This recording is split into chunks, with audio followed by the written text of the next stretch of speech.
अस्सलाम वालेकुम। आज हम एवरीडे साइंस के एमसीक्यूज 1 से लेकर 30 तक को डिस्कस करेंगे और उसके साथ साथ बल्कि आज ही हम जो है वो 100 एमसीक्यूज जो एवरीडे साइंस के हैं वो कंप्लीट करेंगे, जिसमें से पहले 30 हमारे पास हम जो है वो इस वीडियो के अंदर डिस्कस करेंगे।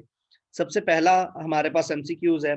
सबसे पहले हम हमारे पास 6 एमसीक्यूज हैं जिनको हमने करना है, और ये इंटरनेशनल यूनिट्स हैं। यानी आप ये कह लें कि जो इंटरनेशनल यूनिट्स इस्तेमाल होते हैं साइंस के अंदर, ये वो हैं।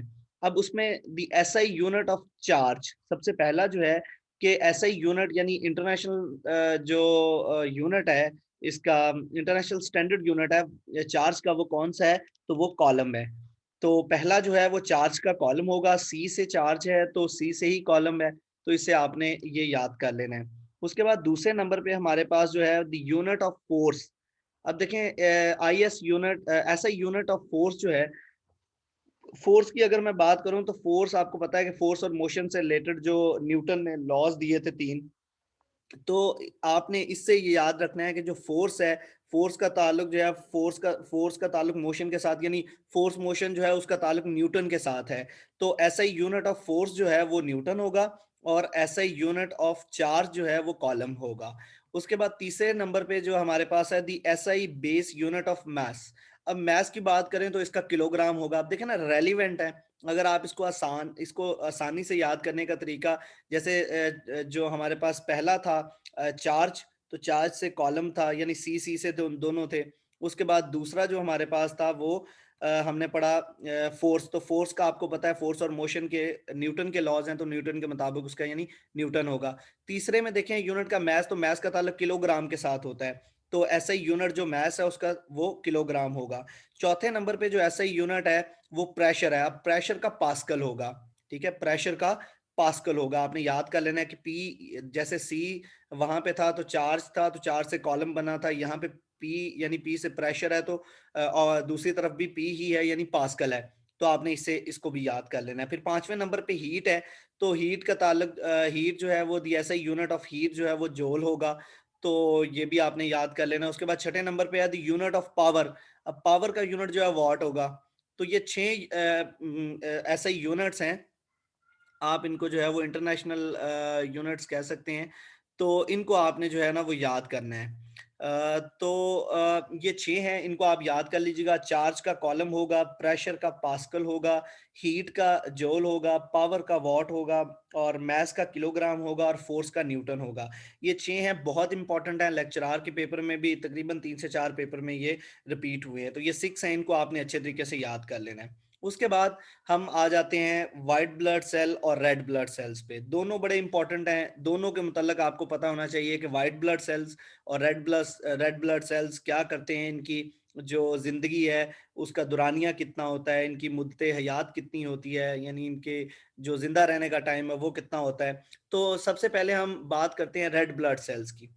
तो देखें, रेड ब्लड सेल्स जो होते हैं इनका काम क्या होता है, और इनका जो लाइफ स्पैन है वो कितना होता है। तो पहले तो लाइफ स्पैन पे बात कर लेते हैं। The life span of red blood cells is 120 days, यानी लाइफ स्पैन जो होता है रेड ब्लड सेल्स का वो 120 दिन होता है। अब रेड ब्लड सेल्स की बात करें तो एक तो ये चीज होगी कि इनकी जिंदगी का जो दौरानिया है वो 120 दिन होता है। दूसरी चीज ये कि जी ये लंग्स से ऑक्सीजन की तरसील पूरे जिस्म को करते हैं। रेड ब्लड सेल्स की जो वर्किंग होती है ना, ये लंग्स जो होती हैं इंसान के, उससे ऑक्सीजन की तरसील पूरे जिस्म को करते हैं या करने में मदद फराहम करते हैं। और रेड ब्लड सेल्स में प्रो और ये जो ऑक्सीजन की तरसील पूरे जिस्म को करते हैं, रेड ब्लड सेल्स जो होते हैं लंग्स से ऑक्सीजन की तरसील पूरे जिस्म को करते हैं। ये किसकी वजह से करते हैं? ये कौन सा ऐसा प्रोटीन होता है जो ये इसको करने में मदद फराहम करता है? तो वो हेमोग्लोबिन ग्लोबन होता है। अक्सर ये सवाल भी पीपीएससी में पूछ लिया जाता है कि जो हेमोग्लोबिन होता है वो किस में इस्तेमाल होता है? रेड ब्लड सेल्स में इस्तेमाल होता है, या रेड ब्लड सेल्स में इस्तेमाल होता है, और ऑक्सीजन की तरसील पूरे जिस्म को करने के लिए इस्तेमाल होता है। तो ये आपने याद रखना है कि हेमोग्लोबिन है, HEMOGLOBIN। उसके बाद दूसरे नंबर पे हमारे पास आ जाता है the life span of white blood cell. अब वाइट ब्लड सेल की बात करें तो आपको पता है वाइट ब्लड सेल में से एक क्वेश्चन लाजमी वो दे देता है। तो लाइव ब्लड सेल, पहले तो इसकी लाइफ स्पैन की बात करें तो व्हाइट ब्लड सेल का जो लाइफ स्पैन होता है वो 5 से 21 दिन तक होता है। नॉर्मली 3 से 6 दिन भी होता है, लेकिन जो ऑथेंटिक आंसर है इसमें वो 5 टू 21 डेज ही है। तो life span of white blood cell जो होता है 5 से 21 दिन होता है। अब व्हाइट ब्लड सेल का ताल्लुक हमारे इम्यून सिस्टम से होता है, यानी white blood cells immune system में होते हैं। और इम्यून सिस्टम का काम आपको पता है, जैसे कोविड-19 आया हुआ है तो कहते हैं जी जिसका इम्यून सिस्टम स्ट्रांग होगा उसको किसी किस्म का नुकसान नहीं होगा, कोविड-19 उस पे जो है ना वो असरअंदाज नहीं होता, या होगा भी तो उस तरीके से असरअंदाज नहीं होगा जिस तरह के उस बंदे पर होगा जिसका इम्यून सिस्टम कमजोर होगा। तो इम्यून सिस्टम है क्या? अब इम्यून सिस्टम की अगर हम बात करें तो व्हाइट ब्लड सेल्स जो होते हैं ना वो इम्यून सिस्टम में होते हैं।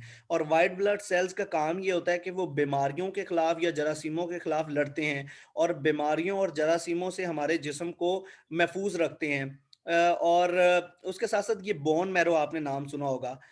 ये जो है वो बोन मैरो में बनते हैं। ये जो व्हाइट ब्लड सेल्स होते हैं ये बोन मैरो में बनते हैं।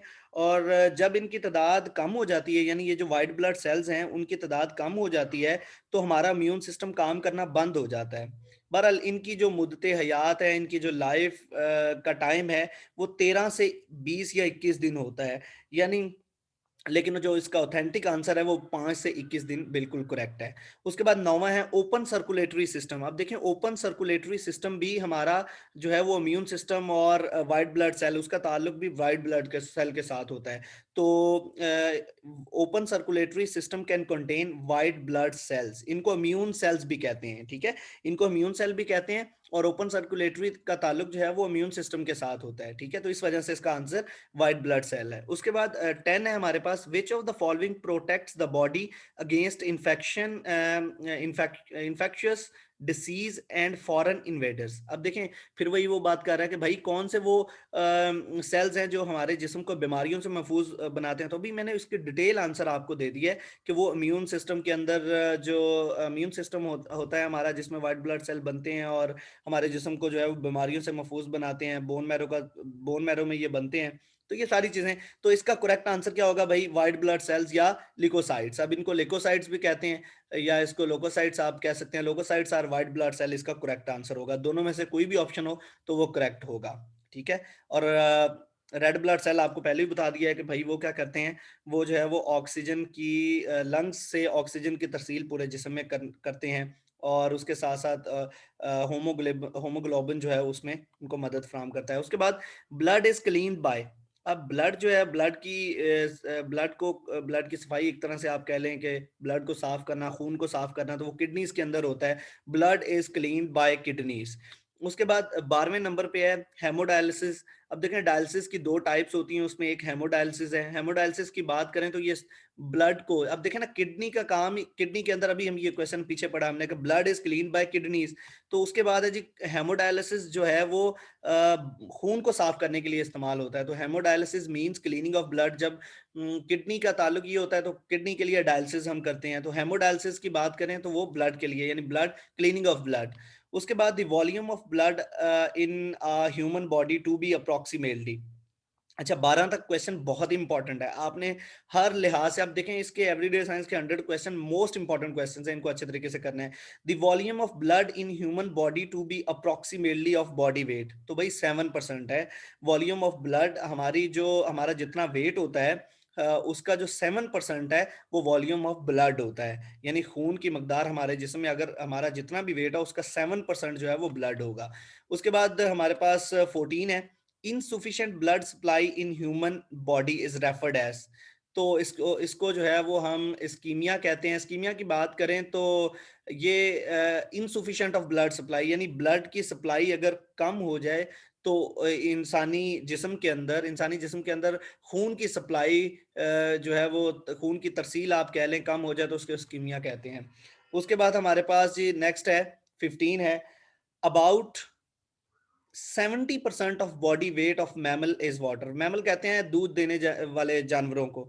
तो दूध देने वाले जानवरों को मैमल कहते हैं। कहते हैं इसमें क्वेश्चन ये है कि कितना उनका जो है वो कितने परसेंट पानी होता है उनके टोटल जिस्म का जो वेट होता है, तो वो 70% होता है। अबाउट 70% ऑफ बॉडी वेट, यानी उनका जो जिस्म है उसका 70% जो वजन है वो पानी पर मुश्तमिल होता है, जो दूध देने वाले जानवर होते हैं। उसके बाद in blood the percentage of water, अब हमारे खून के अंदर 90% जो है वो पानी होता है। In blood the percentage of water is 90%। उसके बाद मिल्क कंटेन्स वाटर 87%, दूध के अंदर जो है वो 87% जो है वो पानी होता है। पाकिस्तान में तो वैसे 99% ही होता है। अच्छा, किसी शॉप पे चले जाएं तो 18 की तरफ हम चलते हैं। The only vitamin which can not be stored in human body. अच्छा, ये भी बड़ा इंपॉर्टेंट क्वेश्चन है, इसको भी सुन लें कि हमारे जिस्म के अंदर जो विटामिन सी स्टोर क्यों नहीं होता। देखें, हमारा जिस्म विटामिन सी ना तो बनाता है, ना बना सकता है, और ना ही इस विटामिन को स्टोर कर सकता है, क्योंकि ये विटामिन जो होता है ना वो पानी में हल होने वाला विटामिन होता है, पानी में हल हो जाता है, और फिर ये जो है ना वो यूरिन के जरिए इसका जिस्म से खराज हो जाता है। यूरिन के जरिए इसका खराज आसानी से जिस्म के जरिए यूरिन के जरिए जिस्म से इसका खराज हो जाता है, तो इसलिए इस विटामिन को स्टोर नहीं किया जा सकता। ठीक है, उसके बाद जैसे आप जूस पी लें।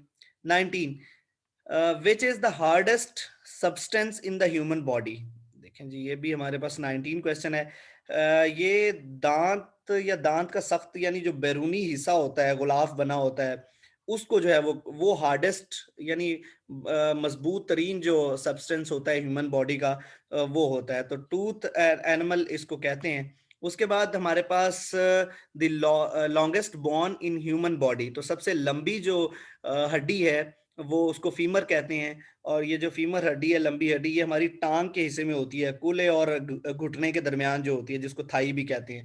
ठीक है, तो वहां पे ये होती है, सबसे लंबी होती है, स्ट्रेट लंबी होती है, तो इसको फीमर कहते हैं। तो largest bone in human body is femur.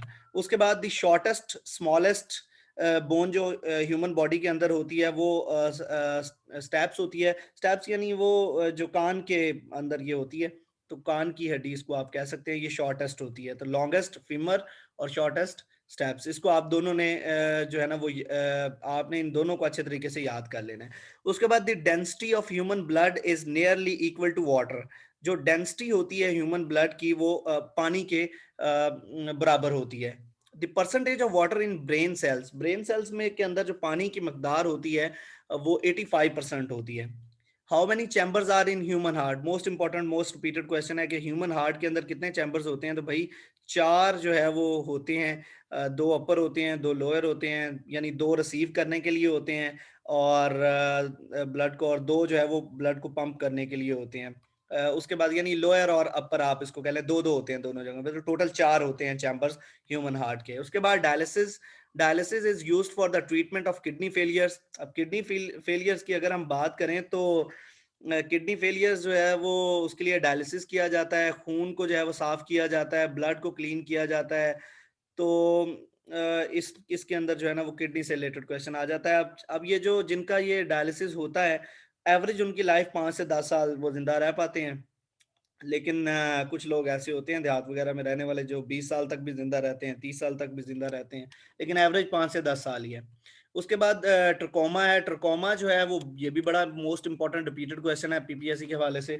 Trachoma की अगर हम बात करें तो ये डिसीज है आईज की, यानी आंख की बीमारी है। उसके बाद सन की बात करें तो सन एक स्टार है। उसके बाद 28 है, the fluid part of blood is known as plasma. Fluid part of blood जो है वो प्लाज्मा कहलाता है। उसके बाद जीपीएस जो है ना वो GPS is an abbreviation of global positioning system. GPS global positioning system को कहते हैं। और ये जो ग्लोबल पोजीशनिंग सिस्टम है ये satellite based radio navigation system है। Satellite based radio navigation system है, और ये यूएस गवर्नमेंट यानी यूनाइटेड स्टेट की गवर्नमेंट इसको ऑन करती है और इसको ऑपरेट करती है यूएसएसएफ, यानी यूनाइटेड स्टेट स्पेस फोर्स जो होती है वो इसको जो है वो कंट्रोल करती है। तो ग्लोबल पोजीशनिंग सिस्टम है। उसके बाद लास्ट है हमारे पास urine is produced in kidneys. तो यूरिन किडनीज के अंदर प्रोड्यूस होती है और फिर जिस्म से इसका अखराज हो जाता है। Thank you so much. इंशाल्लाह नेक्स्ट वीडियो में बाकी जो एमसीक्यूज हैं उनको हम डिस्कस करेंगे। अल्लाह हाफिज।